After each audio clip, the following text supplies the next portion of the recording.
Hello, today is September the 15th, and I am now going to do the extra reading that I said I would after people voted on the community tab with regard to Marilyn Monroe. So, this is a mediumistic reading, and this is just going to be on her and what she might like to convey if she wants to. Okay, so I'm going to tune into her. And I ask my ancestors and the Creator to help me to give an accurate reading and convey what it is that she may wish to convey. Just, let her speak for herself, let her bring up whatever she wants to, and I'm just the messenger. And I wish to approach her with respect because she is in repose. Her spirit is done with the life that she went through, and she is more than just the person that she was in that lifetime, if you know what I mean. So whenever you read on somebody, I think in a mediumistic manner, I think that you need to approach them like with the same respect that you, with even more respect, for the fact that you're reaching out to their spirit, and you don't want to be demanding or rude or expectatious that they have to answer your questions, that kind of thing. You better be respectful. So I like to throw out kind of a polite invite mat, if you will, or invitation, card of invitation, so to speak, in spirit to her, to see if, or whomever I'm going to read upon, to see if their spirit is willing, is interested. You don't just demand things. That would be, as far as I'm concerned, pretty abusive misuse of your skills as a reader. You need to grow up, not do that kind of stuff. So when you go to approach a mediumistic reading, I think common sense, you just be respectful, especially towards somebody that went through a very difficult life. So I'm reaching out to Marilyn's spirit, and I'm asking if she wants to convey any message, and if she does, to just convey it through the cards. I'm connecting to her spirit guides, and mine, and working together, just throwing that out there. So I'm kind of at this time just trying to tune into her. Okay, let's see if Marilyn, do you have something you wish to share? Norma Jean.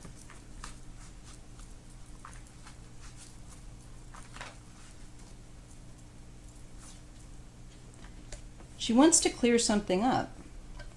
This is the Ace of Swords, so this is usually clarification. This is, okay, you get the idea. And there's a Queen of Wands. This is a woman of a fire sign, or it could be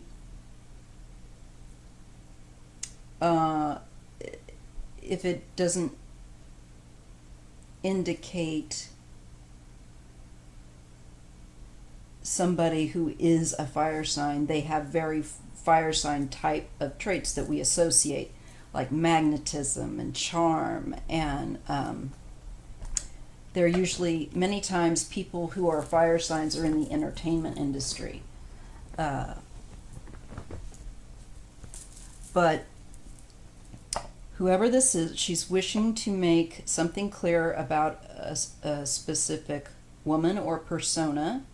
I don't know if this is about herself or the persona of Marilyn Monroe versus Norma Jean, because I think it's possible. Okay, just going to put that out there.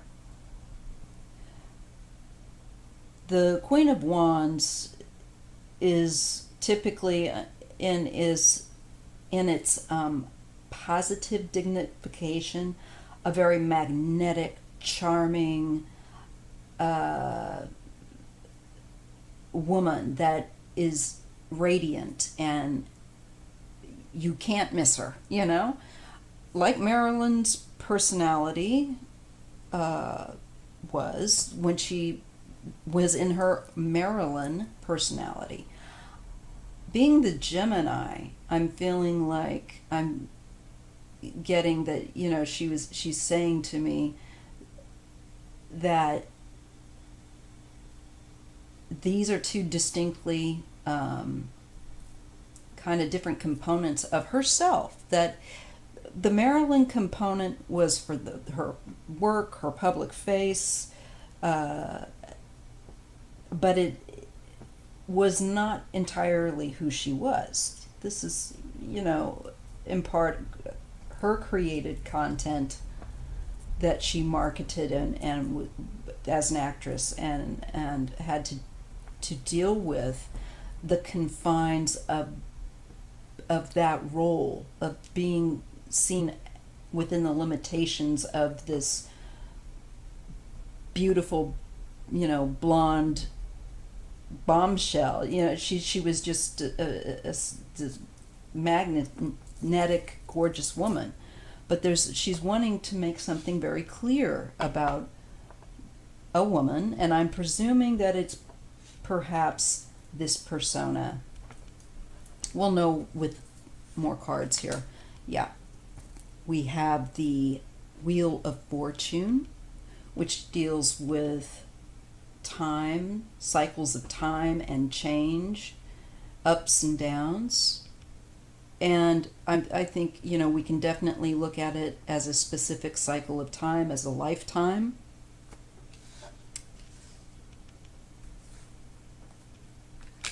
Interesting. And then the Hermit, the recluse.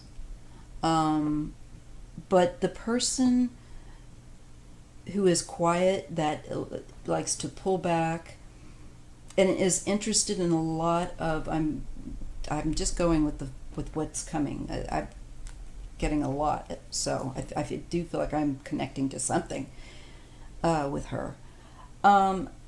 Somebody that's like of an investigative mind, a curious mind that wants to know and is really self-taught and likes time to oneself to process information and think it over. She was a hell of a lot more smart than people thought. And that in part is the difference between the persona of Marilyn Monroe and the person of Norma Jean Baker. I feel like she's talking about that lifetime and wanting to address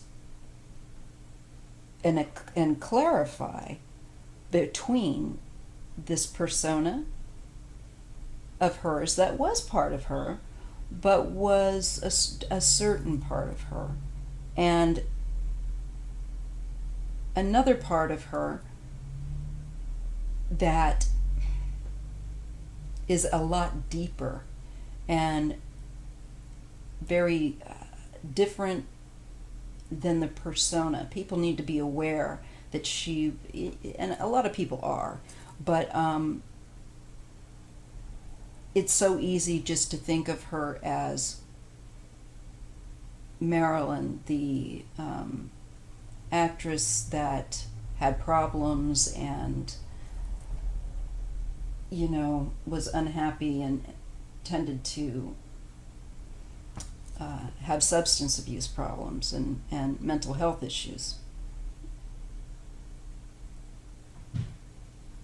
And she was more than that as well.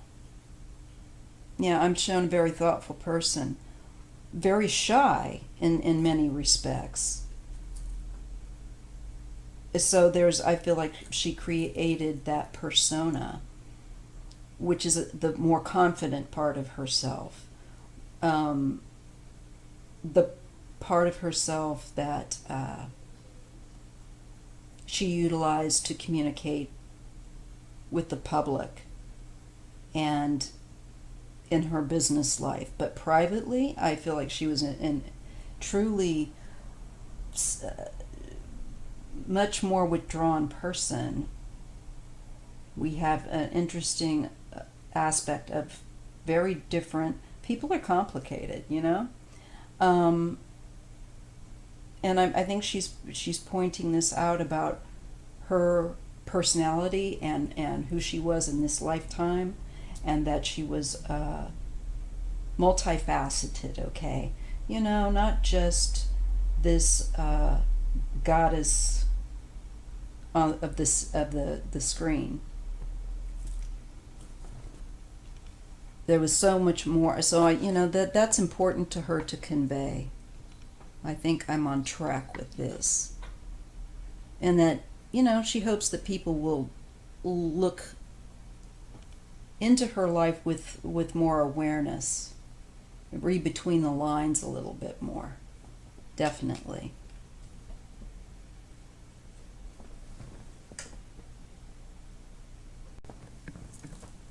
All right.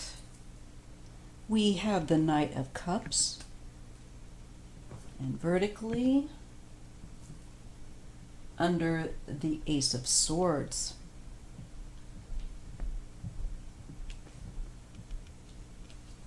Let's see what story Marilyn or Norma Jean is sharing with us here. The Two of Pentacles.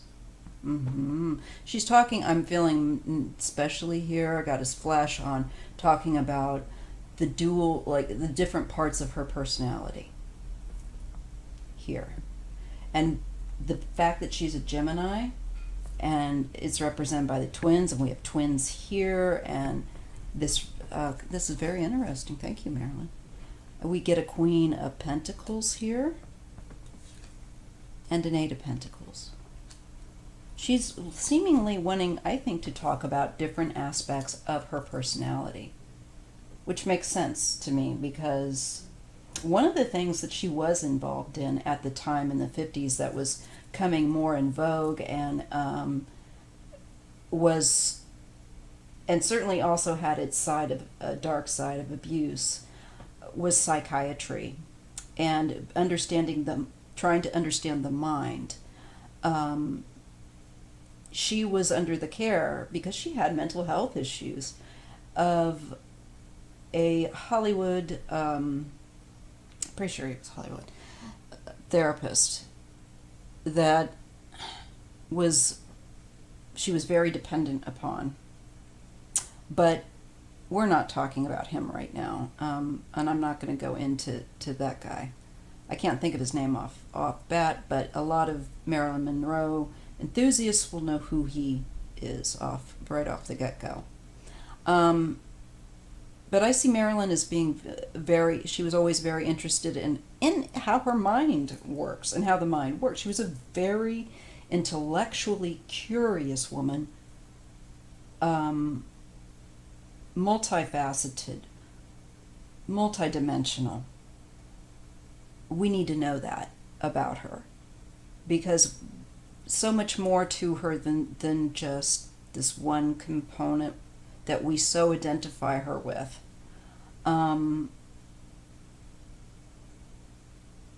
Let's see what else she has to say. So when I'm, reading across the message, the first message is clarification on this personality, on this persona of the Queen of Wands, this magnetic, charismatic, vibrant, radiant, sparkling personality that she did have and projected. This is the lifetime and cycles. And we're shown the Hermit and looking more deeply.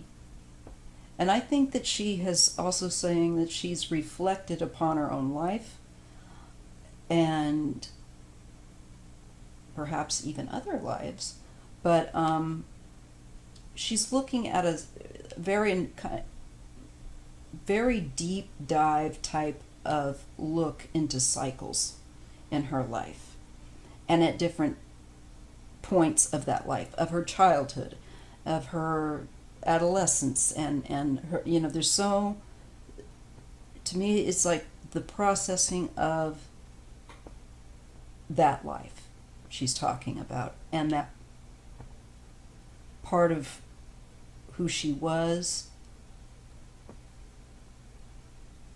clarifying that for us, and also clarifying that that was a distinct persona, that was not all of who she was, because all of who she was is the seeker, the hermit, is the wisdom seeker, and the person who is a nonconformist, intellectually curious, and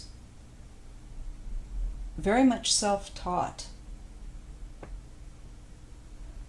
but willing to share with others, to shine a light on what they've found. So to me, this is her saying, yes, I'm willing to talk. I want to talk about that part of my persona versus more of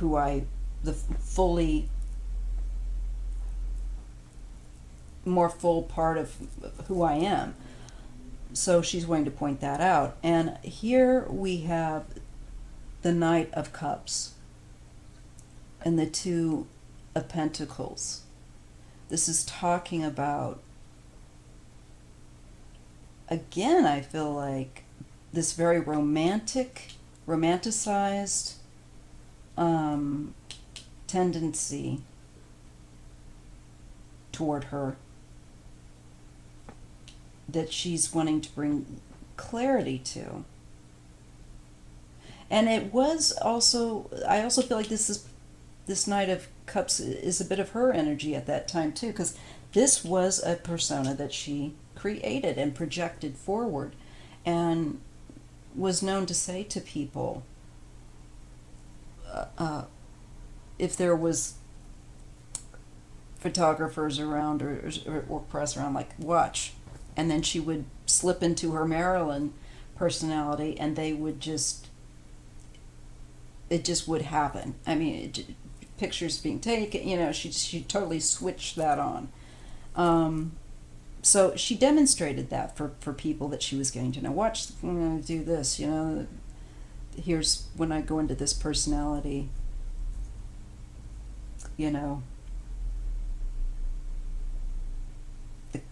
the media, the cameras come out.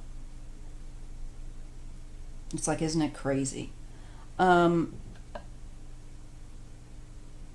again, I am feeling like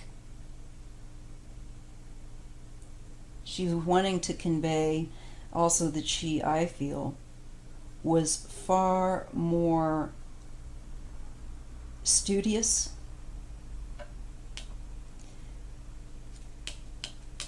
and down to earth, and I feel like interested in learning and sharing with people. That really excited her, learning new things and challenging herself. It's why acting, I think, also appealed to her.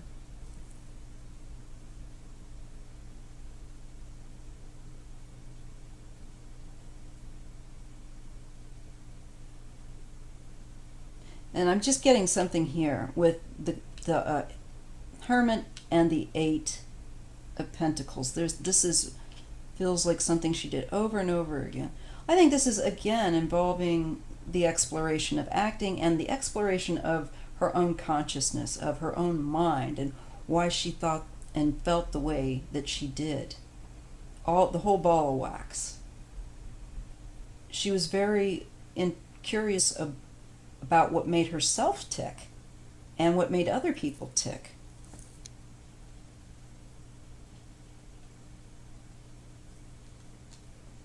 I feel like this persona also, this Marilyn persona, was one that she's saying that she would switch into. to handle certain things. But when she wasn't in the Marilyn persona, there was a completely more withdrawn or even not, you know, someone who was quite happy to follow in their own pursuits intellectually. She's, she's a very, very complicated woman. She was, and I don't mean that in a negative way. I mean it in a fascinating way. She had, that's why I think she's kind of like, yeah, Marilyn Monroe. And giving Marilyn, the Marilyn persona, her due, but she also wants to say that was, she'd really like people to understand that she was more than just this persona. Yeah, we're getting the flip side of also somebody that was very domestic and loved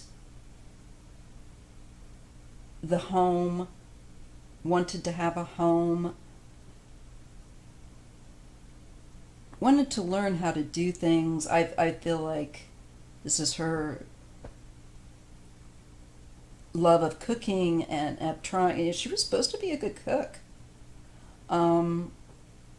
She wanted that in her life. But by and large, her message is one of exploration, and she really was ahead of her time.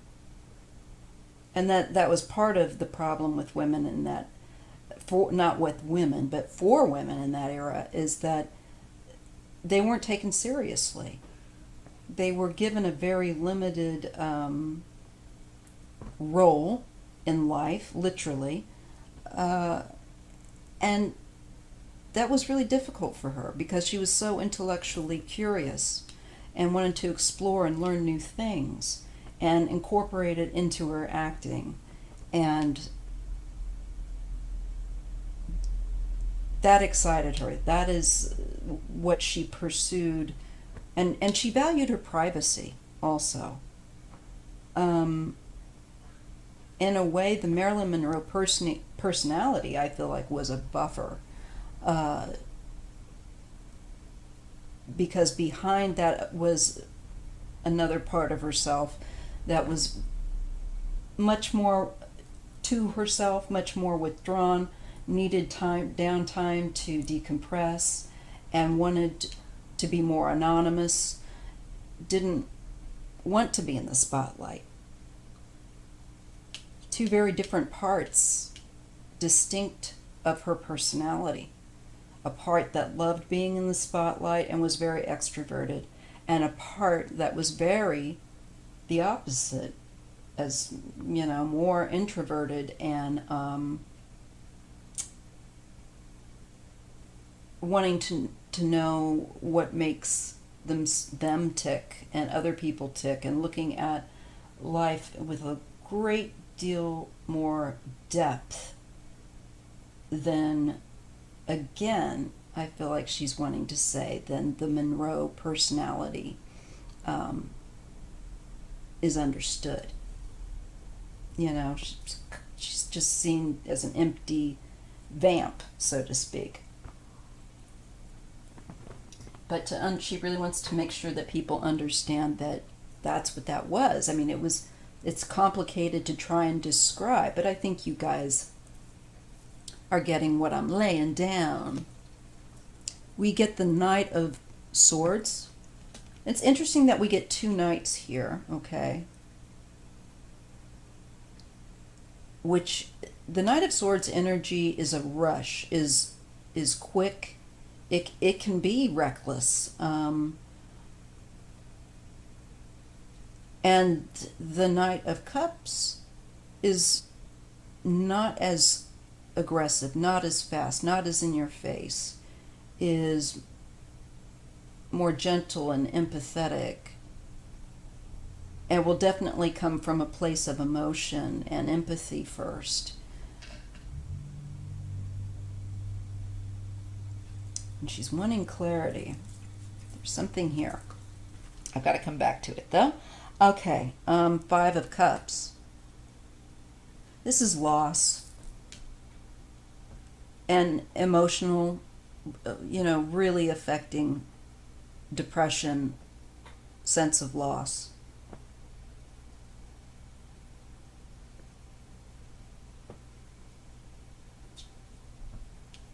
I also feel like with this personality,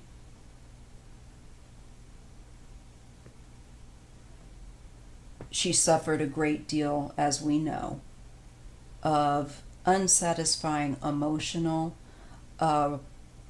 relationships that ended hurting her deeply. That she held in her heart a lot of pain.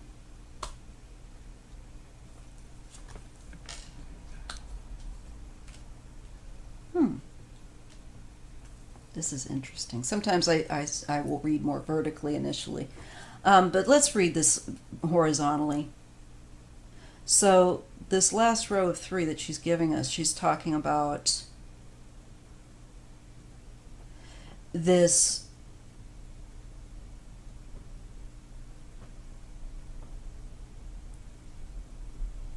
really painful, reckless behavior that ended up causing an involvement that caused her a lot of pain. Her relationships with men. And this is okay. And how interesting it comes up in the area vertically if we look at kind of more of a domesticity part. I feel she's conveying that she really wanted to have a home life. She wanted to be able to have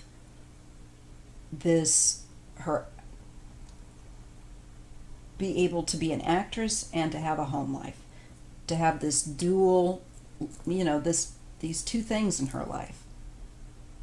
But it didn't work out that way. She could not, especially at that time, in her circumstances, she wasn't able to fulfill that emotional need with a relationship ever really working out, ever. Now, that is what was the greatest source of her pain. It really hurt emotionally. And the Monroe personality was her, I think, alter persona that she could slip into in order to cope with those feelings.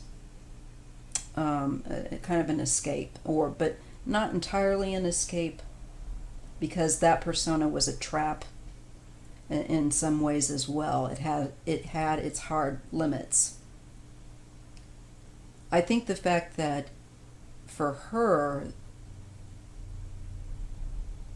that the role that she created as Monroe and her need as Norma Jean Baker and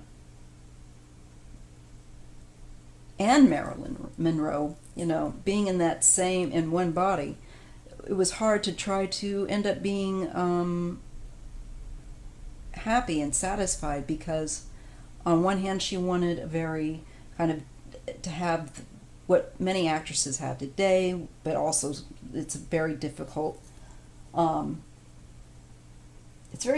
for many actors to maintain a domestic life. They have to, long-term partnerships, marriages. And for her, especially so. And especially so given the era that she was living in. she just didn't feel like, very frustrating for her. And I would say that there were 3 relationships that were significant that caused her a great deal of pain. So she could draw in these men as Marilyn Monroe, but she could not, I'm getting, keep them. And a lot of it had to do with attitudes that men expected from women. Even women that were clearly in the entertainment industry and whose lives were not just going to be that of a housewife. The expectation of her, I feel this frustration that she had in her relationships over this issue. Very frustrating for her. This expectation caught up in the romantic and the radiant part of her would draw people in, but she was more than just that one component. This was very hard for her to reconcile, because I feel like also with these relationships they wanted to, in essence, kind of confine her from what she needed to explore and learn and be. And so you're kind of damned if you do, damned if you don't. It was very hard for her to reconcile. I'm really feeling that in her psyche. And so I feel like the men in her relationships would not be satisfied with her at the end of the day, because they wanted her to change or to be Hausfrau. They couldn't and wouldn't just let her be herself completely with the work personality that she had, and then the person that she is off camera.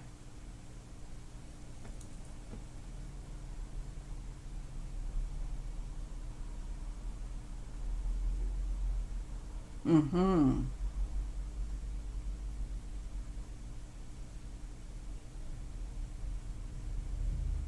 I just feel like she really tried, and because there was something I'm getting, society had expectations of her and of women at the time as well, that it was very repressive. And I can see it sometimes when I watch old films that you can tell whoever wrote the screenplay or the dialogue and the whole concept. Many times the whole point of importance in a woman's life as depicted on screen would be to get married and to have children, and it's not to say that isn't a wonderful, beautiful thing, but to limit women to that and to insist that they're not, that is the one role that they have, is really confining and difficult, and especially for women at that time who were in an industry where that isn't enough, that's not, they can't just confine themselves in that way. They are more than one-dimensional. And here's the double standard, that of, okay, there's the attraction to this magnetic persona that she had created, but then once men, I think, or people drew her in, there was this expectation of her, I think, to not be that way, not be that personality anymore, now become this. I think that was part of her problem with Joe DiMaggio and many of the men that she also, oh God, that writer that I'm just blanking on him. I really have got a big problem with him. I don't like him. Henry Miller. I think he was a real shit to her. Pardon my language. But that's what I feel like she is showing and talking about here. It's very kind of her to share this. It's pretty, very personal. But again, she wants it to be very clear. The difference between the romantic personality and the personality that was, I think, also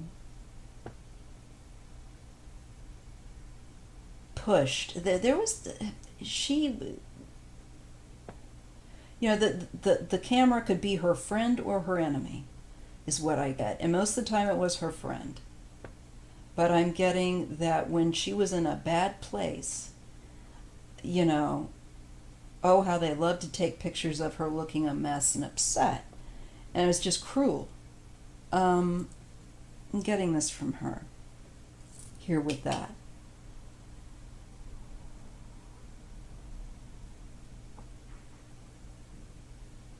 Because this is a far more aggressive energy here with the Knight of Swords.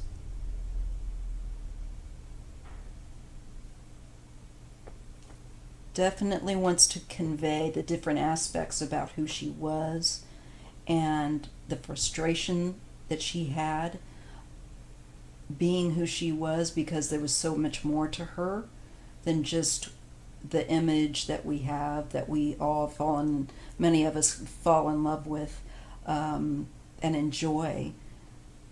But she wants us to know that there was a greater aspect of herself that she was trying to be able to express, but was extremely frustrated given the era, given the attitudes of society and the expectation of society, double standards.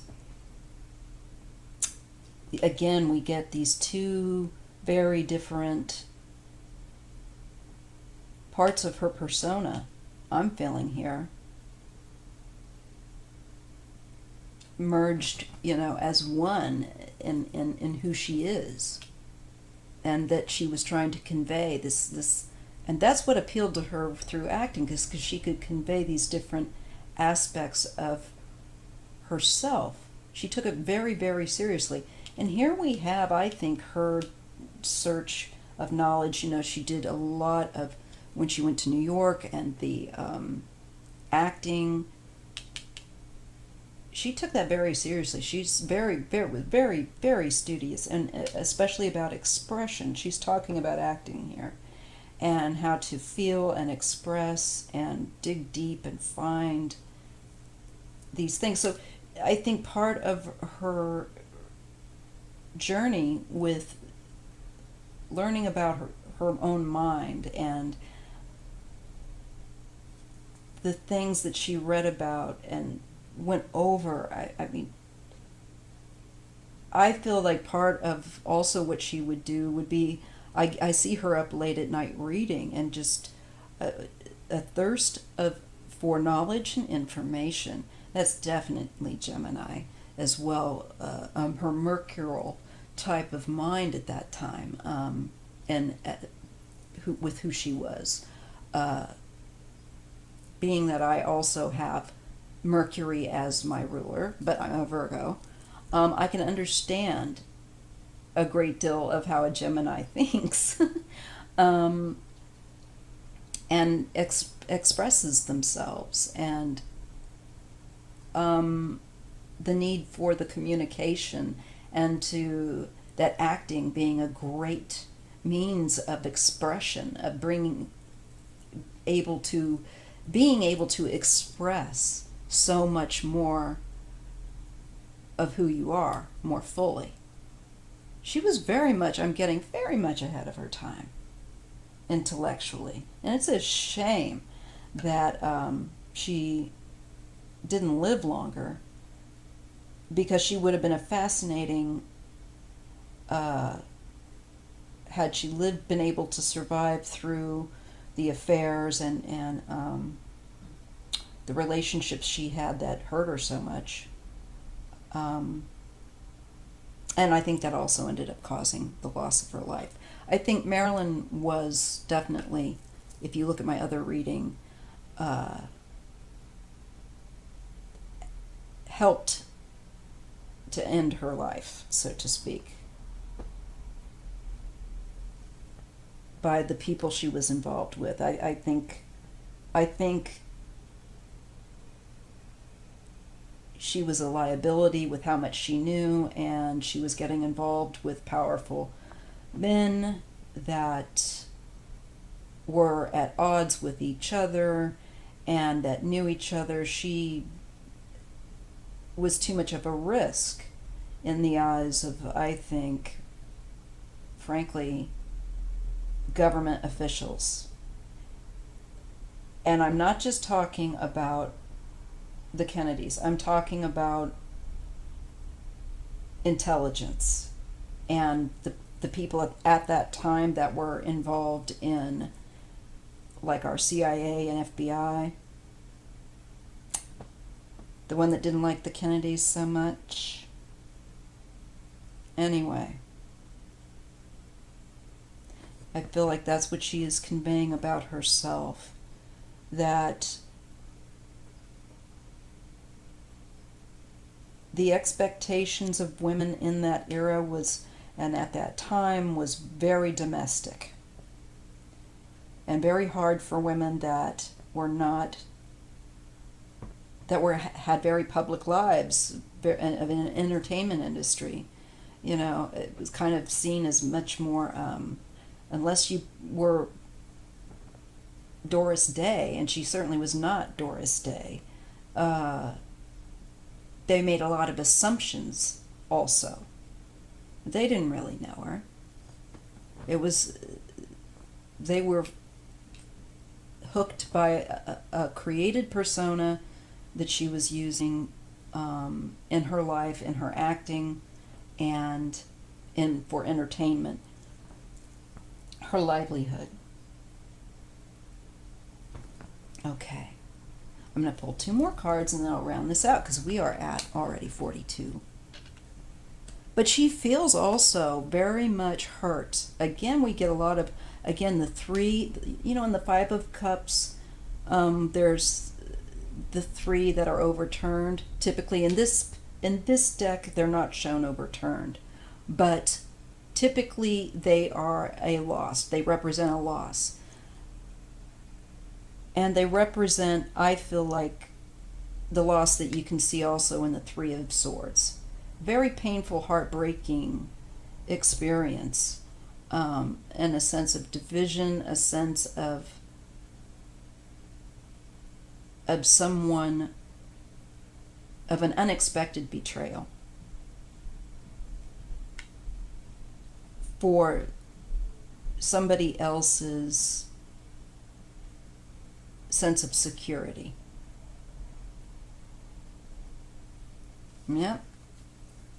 Yep, look, 10 of Swords. And then King of Wands. Fire sign, male. And this shows an ending, a very painful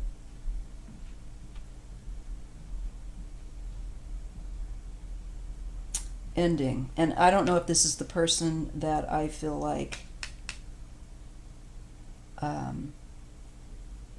frankly, gave her an overdose of medication.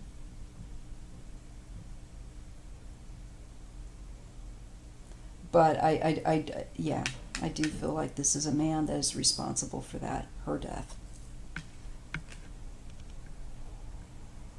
I need to see what, if this doesn't represent the person that actually did it, it would definitely represent a person that I feel like gave the green light for her life to be ended. this to me shows assassination. And the fact that this man is pictured holding what looks like a unconscious, definitely woman, as a victim, I feel like she's indicating here that she felt victimized and her life was ended as a result of people that she was involved with that she feels like betrayed her, or they are the source from which betrayal came. I feel like she's showing this, especially with this Three of Swords, of being assaulted, of being attacked, for the security of somebody else's peace of mind. And this was very cruel that she's indicating here. She wasn't expecting it. And I feel like also with this Knight of Swords, it indicates, I feel like someone came into her space very quickly in her home that evening, maybe around about the time of Lawford's call. I think after she talked to him on the phone. Was Lawford a fire sign? Have to look that up. Anywho, definitely she's connecting a male with, I feel like, betraying her and causing her life to have a painful end.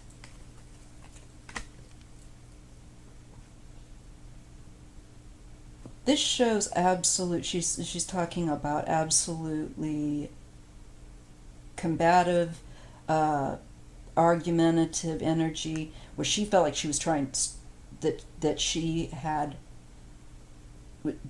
was just trying to defend herself against a more formidable, and perhaps from a variety of different angles of attack. She felt like she was very much in a defensive position.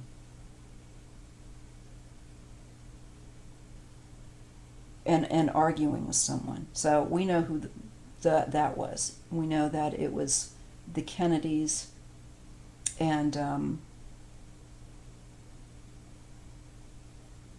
I think she was just tired of being betrayed, being, very, very painful betrayals by men. All of them. I mean, Henry Miller betrayed her very cruelly and unnecessarily so, I thought, with the writing that he did. I thought, and what he wrote, I thought even the screenplay, what was it, The Misfits, this was his ode to her. I thought it was horrible. That's my opinion, okay? I'll end out this reading, and I hope that you found it enjoyable. Thank you, Miss Marilyn. Thank you, Norma Jean. And if you appreciated this content, please remember to give me a thumbs up. And I will definitely take some time to do some more readings. That was very enjoyable and a nice break from reading on the politics. So, I will see you in the next video.